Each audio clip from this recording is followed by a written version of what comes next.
I would just like to make a follow-up comment. Ms. Sterling, you said that the rights of citizens trump the needs of the national government. You said Trump and I got queasy, but... I'm sorry, I hit you afterwards. But I agree with the concept entirely. Yeah.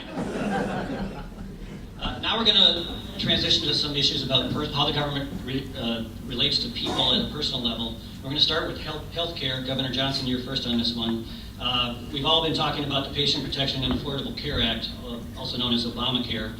What, if anything, would you do with Obamacare, and what would you propose to address the issues within health care in the United States? Look, when this whole health care debate started, I thought, wow, we're going to actually have, potentially, we're going to have a free market approach to health care. And if we had a free market approach to healthcare, which, by the way, we're about as far removed from free market and healthcare as it comes, but under a free market approach to healthcare, we would not have insurance to cover ourselves for ongoing medical need. We would have insurance to cover ourselves for catastrophic injury and illness, and we would pay as you go in a system that would cost 1/5 of what it currently costs. When this whole healthcare debate started, I envisioned gallbladders are us. Gallbladder surgery at thousands of dollars as opposed to tens of thousands of dollars. Stitches are us, x-rays are us, 2 doors down, radiologists that are going to read the x-rays from x-rays are us for just $80. But that's the opportunity that we have, and right now my insurance premiums have quadrupled. As far as I'm concerned, the Supreme Court was right, it's a tax.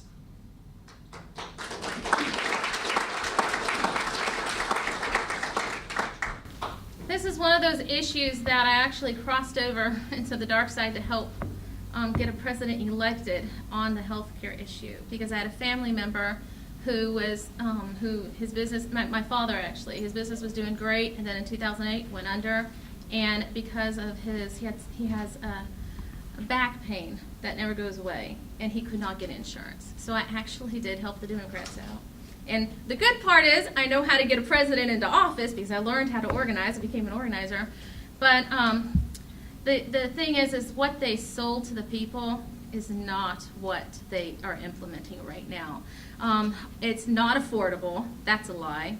And premiums have doubled and tripled. Medication has gone up. People who have diabetes and could get access to their medication in the past can't do it, and they're worried.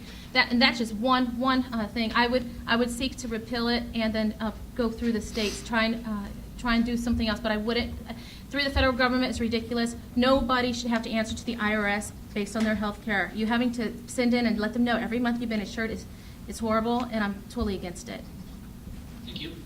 Ms. Sterling, you're first on this one, and coincidentally it has a reference to Donald Trump in it. So it's regarding immigration. Now, Mr. Trump has said that he would deport 11 million illegal immigrants and then have Mexico pay for a wall to keep future immigrants out.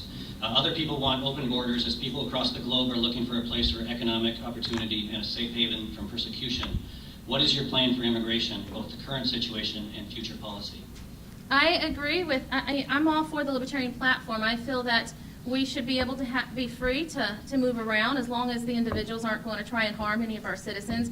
And also part of that platform says that we should have some control and have some kind of system in place to protect our citizens and those who come into our country. I am not for building a wall. I think the wall freaks me out because you can also get locked inside of a wall. And then you know, I'll just say this because McAfee says this, so I'm going to have to say something he says, but it's something I agree with. He says, well, you're talking about Mexico individuals who just dig under the wall, and it's true. I mean, they're going to get through, so why build a wall? The issue here is what I would do, and this is what I've said. If you are in the country by the time I take office, I will get you in via the U.S. Constitution, and I believe I can do that because if I can get them with the oath of nationality, they can come in. But after that, we will have a system in place, and you will not come in if it's done illegally at that time. I think that we should embrace immigration. We're a country of immigrants, and when it comes to Mexico, we're getting the cream of the crop when it comes to workers. They're taking jobs that U.S. citizens don't want. It's not an issue of lower wages unless it's an issue of language, and they're the first ones that recognize that. So we should make it as easy as possible for somebody that wants to come into this country and work to be able to get a work visa. I'm not talking about green card, I'm not talking about citizenship, but a work visa that should entail a background check and a social security card that applicable taxes would get paid. Look, if we'll abolish the corporate tax, we will need tens of millions of immigrants to fill the jobs that will exist here in this country as opposed to anywhere else in the world. Building a wall across the border is just crazy. Deporting 11 million illegal immigrants. There needs to be a process. Look, we're going to open up our doors, come in, get a work visa, and if you've been law-abiding, yes, you'll get a work visa, and there also needs to be a pathway to citizenship. The next question is on education, and Governor Johnson, you will go first. Today, the government assumes that they are responsible for educating our children from grades K through 12, and there are further initiatives to expand that to preschool, as well as quote-unquote free college tuition, which we know is not free. At the same time, the quality of education continues to decline. What do you believe the role of government should be in the education process? As governor of New Mexico, I was more outspoken than any governor in the country, and actually Arnie Carlson was right there. I put him in second place, but when it came to school choice, advocating for school choice, bring competition to public education. With regard to the federal government and what the federal government should do when it comes to education, let's abolish the Federal Department of Education. Look, the Federal Department of Education gives each state 11 cents out of every school dollar that every state spends, but it comes with 15 cents worth of strings attached. The federal government says you need to do A, B, C, and D. Well, to do A, B, and C, and D, it costs 15 cents, and you get 11 cents. The math just doesn't add up. And I think that people think that the Department of Education was established under George Washington. It was established under Jimmy Carter. And what has been value added since Jimmy Carter? Nothing. And the high cost of college tuition has everything to do with guaranteed government student loans. If there would have been no guaranteed government student loans, I guarantee you tuition today would be half of what it is.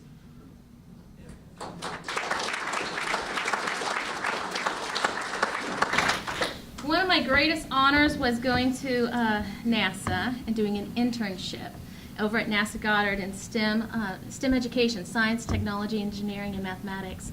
And what it comes down to is it doesn't take a rocket scientist to teach our kids. The federal government with its Common Core, it is the worst thing that could happen to education. And as I've said before, education is not required by the U.S. Constitution. The federal government would not have anything to do with it. Going and trying to teach your preschoolers the curriculum that they want, I'm not for that. I feel that the states can handle this. They can. Texas wouldn't accept Common Core. I know that because I used to teach in Texas. The states can handle it. This is what bothers me. And this actually goes with the healthcare too. And I know I don't have much time, so I'll try and hurry. But with these programs, they get teachers that just read books, teachers that can follow lists. You lose your good quality teachers. Same thing with healthcare. We lose our good quality doctors because the teachers get bored. They can't teach. The doctors are scared to death. They're going to get sued. So it's just completely ridiculous. Okay. The next question is on gun ownership and Second Amendment rights, and Ms. Sterling, you are first to respond. It seems like the Second Amendment is always in play, and people are always talking about either reducing restrictions or increasing restrictions. What's your perspective on that, including background checks, using the no-fly list as a resource for gun control, gun show loopholes, and assault weapon ownership by private citizens? The U.S. Constitution is very clear. Everybody could quote it to me. Our Second Amendment rights shall not be infringed, period. And everything that Obama's doing, and see, I helped get him elected, so when he started going for our gun rights, before he was even inaugurated, I started fighting back, and I started fighting back publicly. And then let's just say he didn't like it, government didn't like it, but you know what? They tried to silence me. They tried to scare me. If I went into details, you wouldn't believe what I've had to go through. But I'm standing here alongside Gary, front runner here, and I am fighting back. And I'm just you know, if they kill me, they take me out, then they do. But I love this country. I'm going to spread the seeds of freedom, and I'm going to do it through the Libertarian Party. I don't want to help another party because I know they're all controlled. Yes, they want to take the gun rights because they want to control Americans. Guess what? The more they come from them, the more we buy, and the more we're going to continue to buy. And I love my AR-15s, and I love guns.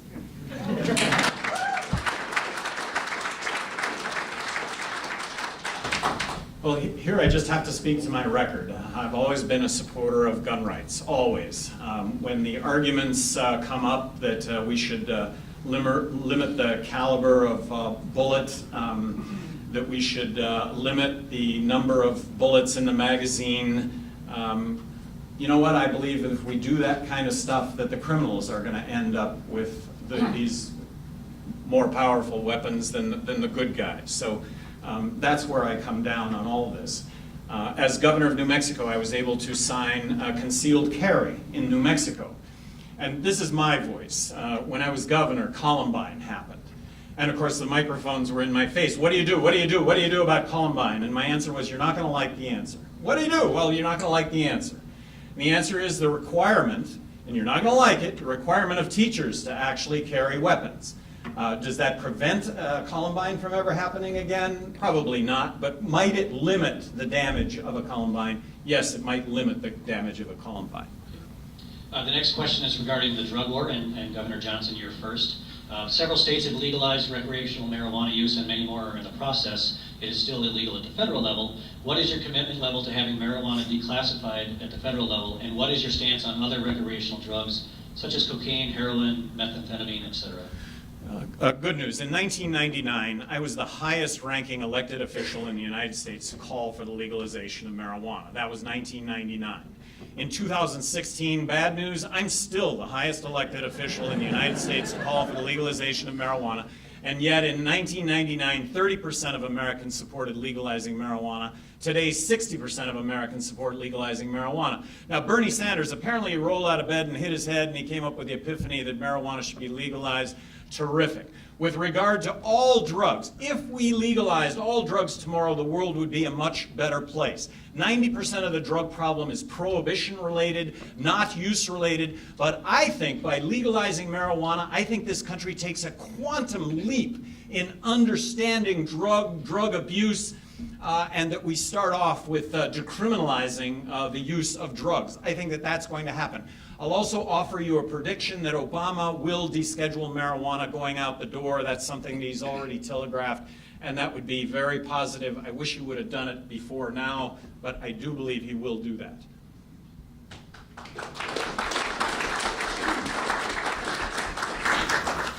The federal government has no right to make any decision or legislation on the drugs. It's just, that's the U.S. Constitution. There's nowhere in there that gives them that right. This is a decision for the states and for the people of the states to make. I also would go further to say that, and I have my background is in rehabilitation counseling and psychology and pastoral counseling, and I do not feel that individuals who are in jail or prison because of drugs and they haven't violently harmed anyone, I don't think it's helping them to be in jail. So I would work to try and get them out, maybe have some counseling, something else, but I would really work to get these individuals out and back in society, back with their families, where they can not have their life cease to be because maybe they made a decision that is illegal today and will be legal the next day. Thank you. Okay, the next section of questions is how you would govern, and Ms. Sterling, you're first. A lot of talk lately about the number of executive orders that President Obama uses. He's actually at about 1/10 of what FDR used, and he's actually, of the last 5 presidents, the lowest user of executive orders per year. With that being said, what is your perspective on executive orders, and would you utilize them, and if so, how? The only executive order that I see myself using at this point would be concerning immigration. And that's just because if I can get in, and I'm real serious about this, if by the date that I'm in office and I get inaugurated, if someone is in the country, then I want to try and help them get legalized. I don't want our families to have this stress, okay? But if they come afterwards, then I want there to be a system in place. But it's black and white. They know. It's illegal to come into the United States without the proper paperwork. When I adopted my daughter from Guatemala, I got stuck out of the country 2 years getting the proper paperwork. Could I got her in? Did people have ways of trying to help me get her in? Yeah. But, I didn't take it. I did the hard way. And I feel that that's important. We are a country of laws that are to help our people, and we should abide by those laws. As President of the United States, as Governor of New Mexico, I would and did take an oath to uphold the Constitution of the state, would take an oath to uphold the Constitution of the United States, and those are the laws of the United States. So in that context, the President of the United States oversees the administration of all federal government, appoints the heads of all agencies. And an invaluable tool, a tool that's absolutely needed, is executive order. So as President of the United States, count on the fact that if there's no legislation that passes whatsoever to limit the scope of government, that I'm going to make that happen, and the tools that I'm going to use to make that happen will lie greatly with executive order, something that I did as governor of New Mexico. Just common sense, a common sense business approach to state government. Best product, state government, federal government, best product, best service, lowest price. Okay. And Governor Johnson, you're first on the next question. It's about how you would work with Congress. So when one of you is elected as the Libertarian president, there's probably not going to be a lot of Libertarian people in Congress and Senate, or in the House and Senate. How would you work with Democrats and Republicans as a Libertarian president? So as governor of New Mexico, I got elected as a Republican in a state that's 2-to-1 Democrat. The Democrats were 2/3 of the legislature. The Republicans were 1/3 of the legislature. Of all those vetoes that I mentioned, I was an equal opportunity vetoer. I vetoed, 1/3 of the bills I vetoed were Republican bills. So I have no qualms about getting in there and challenging Republicans to what they're supposed to be good at, which is dollars and cents. But you know what? They haven't shown any inclination to actually live up to that. And then how about challenging Democrats to live up to protecting civil liberties? How about challenging Democrats to let's stop getting involved in these military interventions? Marriage equality, ending the drug war, pardoning tens of millions of Americans that, but for our drug laws, would otherwise be tax-paying, law-abiding citizens. I think when it comes down to it, and in the Republican Party and in the GOP or the DNC, before we are a party member, we are all Americans, and that's what brings us together. And really, I know for a fact that even some at the high up GOP and the DNC, they know that it's out of control. They just don't know how to fix it. And I think if they had a leader come in that helped them, that actually had their back, then we could get on the same page and focus on the fact that we are Americans. We are trying to take our country back from criminals who have really infiltrated their way into our government and are trying to buy our seats. Our seats right now are being bought by millionaires. The average American citizen cannot get into seats in this day and time. The only option we have is a Libertarian Party, and that's why I'm so trying to get the support out for all of our candidates, and that Libertarians only support Libertarian candidates, especially if there is somebody who's a Libertarian on the ballot. So the final segment of prepared questions I have is how you would run your campaign. And so at this time, I would invite people from the audience to quietly and orderly line up in this area, so that after I'm done, they can come up and ask questions. So again, Ms. Sterling, you're the first responder to the first question. It's about how you would fund your campaign. So the Democrat and Republican candidates will have billions of dollars at their disposal. If you receive the nomination from the Libertarian Party, how much money do you think your campaign will be able to raise, and how do you think you'll be able to leverage your likely lower campaign funding to effectively campaign against the R's and D's? I can't give you a number, but what I can tell you is I ran against Mitch McConnell. He spent millions of dollars. The next candidate under him, he's our governor now, Matt Bevin, $4 million, okay? I had a website. There were additional candidates. I came in third. I pulled, and I'm not proud about this. I'm actually not bragging. I'm just telling you, with the website, I pulled like 2-point-something%. Okay, and that was just Republicans who are registered, and that's because I did one debate on KET. People saw that I was real. Okay, if I could have had more money to advertise, then I would have been able to do. I would be able to do more. I actually didn't even campaign a lot. I was just trying to get the information I need for this race. So what I can tell you before my time runs out is these individuals, Trump and Hillary or anybody that the GOP will put up, they're toxic to this country, and American citizens know that. So we don't have, they need all that money because they've got to try to get ads out to make them look great. All we got to do is get our candidates up, and it will start at the local level with the local reporters. If the national media is giving us a hard time, I plan to be all over this country.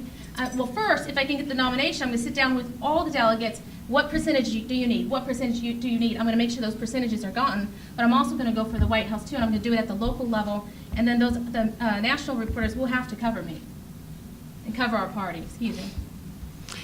I would not be doing this if I didn't see the opportunity of winning. That's the only reason that I'm doing this. And the opportunity to win is to be in the presidential debates. There is no way that a third party wins without being in the presidential debates. And I will tell you that I'm suing the Presidential Debate Commission on behalf of whoever the Libertarian nominee is going to end up being. And on top of that, the Presidential Debate Commission has said that if you're at 15% in the polls, you will be in the presidential national debates. For the first time, my name appeared in a national poll 3 weeks ago and was at 11%. There is no question in my mind that if my name can, and as the presumptive nominee, there is no question in my mind that if my name will continue to be in these polls, that I will poll at 15% and be in the presidential debates. All you have to do is give people a sniff that you might win, and if the Libertarian candidate for president is in the national debates, hundreds of millions of dollars will flow to the Libertarian candidate, opening up, potentially winning. That's what's at stake right here. The next question is, the next question refers to the candidates from the Democratic and Republican Party. And Governor Johnson, you're first on this one. It's looking like Hillary Clinton will be the Democratic nominee for president, but there's still turmoil in the Republican Party as to who will be their final nominee. Do you have a preference of who the Republicans send up against you? I think that Cruz has morphed into Trump. And when Trump says that he's going to deport 11 million illegal immigrants, that he's going to build a fence across the border and make them pay for it, when he says he's going to kill the families of Islamic terrorists, when he says he's going to bring back waterboarding or worse or whatever it takes, when he says that I'm all for free market, and in the next sentence he says, but I'm going to force Apple to make their iPads and their iPhones in the United States, and then with regard to abortion, oh yes, the woman should be punished. That's on the Trump side of it. On the Hillary side of it, I mean, what is more establishment than the Clintons and Democrat politics? Is anything going to change in this country with Hillary at the helm? Yes, crony capitalism will rise to new heights.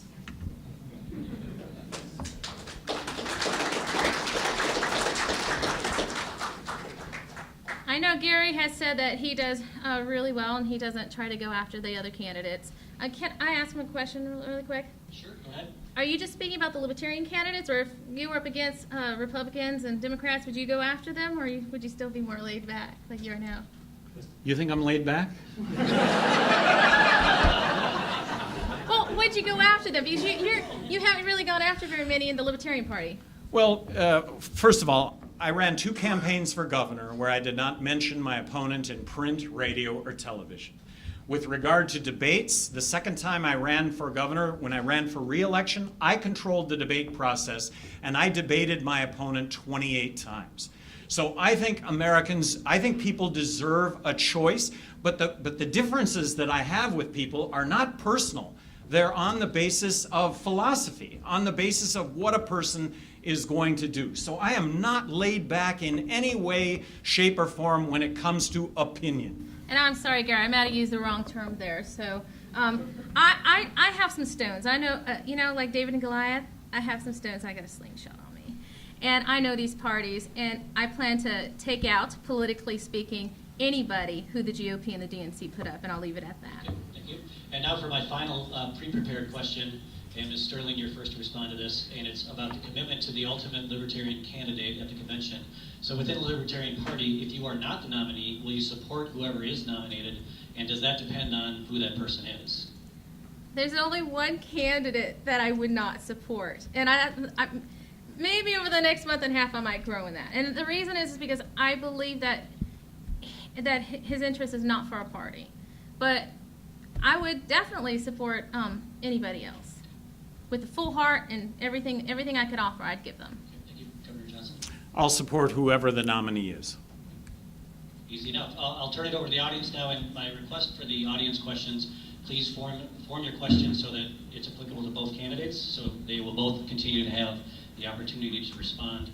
And these are continuing to be 1 minute time limits, and Governor Johnson is the next to go first. technical note, I will have this lapel mic over here. I think it only works in this half of the room. If any of the people on this side don't want to make the trek and wish to ask a question. Quit stealing my thunder. Well, I'm going to jump in and ask a question right out of the gate. How do you convince people that they are not wasting their vote voting Libertarian? A wasted vote is voting for somebody that you don't believe in, and key to winning is give people a sense that you can win. And in this case, the only chance that a third party has, the only chance that the Libertarian Party has, and by the way, the Libertarian Party is the only party that's going to be on the ballot in all 50 states. Hence, the Libertarian nominee is going to be the only nominee on the ballot in all 50 states. So when all this talk about third party, that is the Libertarian Party. Give people a sense that you might win, and boom, this could historically be the most amazing thing that's ever happened in this country politically. I have supporters that, because I was shot for freedom, you know, and I have supporters across this nation, and I believe that if I can get this nomination or at least be on the ticket, I can bring them in. Now, they won't come in if we go, oh, we're going to go for 1% or 5%. But if we say we're going to go for the White House, we are going to run a real campaign for the White House, I know they will come in because they want to have that option. They want to be part of a team that is going for the win and runs aggressively in defense, I'll say, because that's what we're doing. We are defending our country from the GOP, from the DNC, from these bought and paid for candidates. So what I would love to do is I would love to bring them in, but I can't do that unless the Libertarian Party actually really runs an aggressive campaign and says we're going for the White House.